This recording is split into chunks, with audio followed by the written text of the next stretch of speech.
কুন্তলা আদালতকে বলে, অভিযুক্ত কৃষ্ণ রায় আমার মক্কেল সোনাকে বাগানে নিয়ে গিয়ে শ্লীলতাহানি করেছে। সেজন্য আমি আমার মক্কেল সোনাকে কাঠগড়ায় এসে আসামির বিরুদ্ধে সব প্রমাণ তুলে ধরার জন্য অনুরোধ জানাচ্ছি।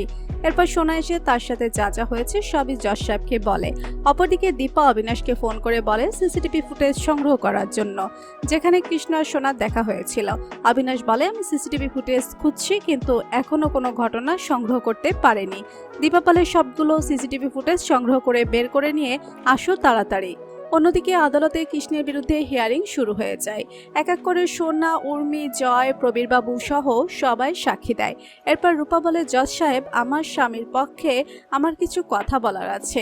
আমি কৃষ্ণকে বিয়ে করার আগে সোনা কৃষ্ণকে বিয়ে করতে চেয়েছিল, কিন্তু আমরা দুজন দুজনকে ভালোবাসতাম এর আগ থেকে, তাই কৃষ্ণ সোনাকে বিয়ে করতে পারবে না বলে দিয়েছে। আর সোনাকে কৃষ্ণ নিজের বোনের চোখেই দেখেছে। যেদিন শুধু কৃষ্ণ সোনাকে মেসেজ দেয় নাই, সোনাও কৃষ্ণকে মেসেজ দিয়েছিল সেখানে আসার জন্য।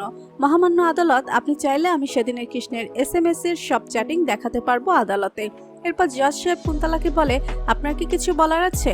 কুন্তলা বলে, হতে পারে সোনার নাম্বার থেকে SMS গিয়েছে, কিন্তু সোনাকে একা পেয়ে বাগানের মধ্যে ইজ্জত নিয়ে টানাটানি করবে তা হতে পারে না। তারপর কুন্তলার উপর রেগে গিয়ে কৃষ্ণ বলে, আপনি মিথ্যা বলবেন না, আমি সোনাকে টাচ করি নাই, সে নিজেই আমার গায়ের উপর পড়ে গিয়েছে। অন্যদিকে অবিনাশ সিসিটিভি ফুটেজ দেখায় দীপাকে। দীপা দেখতে পায় রুদি মুখে মাস্ক পরে সবগুলো সিসিটিভি ভেঙে ফেলেছে। তারপর দীপা বলে, অবিনাশ, আশেপাশের বাসা বাড়িতে থাকা সিসিটিভি ফুটেজগুলো দেখতে হবে। তারপর দীপার অবিনাশ একটি গেস্ট হাউসে গিয়ে সিসিটিভি কালেক্ট করে রুদির বিরুদ্ধে প্রমাণ সংগ্রহ করে আদালতের দিকে রওনা দেয়। অপরদিকে কৃষ্ণের বিরুদ্ধে রায় দেওয়ার সময় ঘনিয়ে আসছে। রূপা বলে, বাবা প্লিজ তুমি কিছু বলো। সূর্য বলে, আমার একটাই মেয়ে, তুমি আমাকে বাবা বলে ডাকবে না, আর ওকে আমি কেন বাঁচাতে যাব, ও আমার কি হয়? তারপর রূপা আদালতে দাঁড়িয়ে কান্না করতে থাকে। তখনই আদালতে এসে হাজির হয় দীপা আর অবিনাশ। দীপা বলে, মহামান্য আদালত, কৃষ্ণের বিরুদ্ধে রায় দেওয়ার আগে আমি এই সিসিটিভি ফুটেজ সবাইকে দেখাতে চাই। তারপর জজ সাহেব বলে, কি আছে সিসিটিভি ফুটেজে যেটা তুমি দেখাতে চাচ্ছ? দীপা বলে, সিসিটিভি ফুটেজে রুদির সব চক্রান্তের প্রমাণ রয়েছে, যেগুলো করে রুদি কৃষ্ণকে ফাঁসিয়েছে। তারপর দীপাকে দেখে কুন্তলার মাথায় যেন আকাশ ভেঙে পড়ল।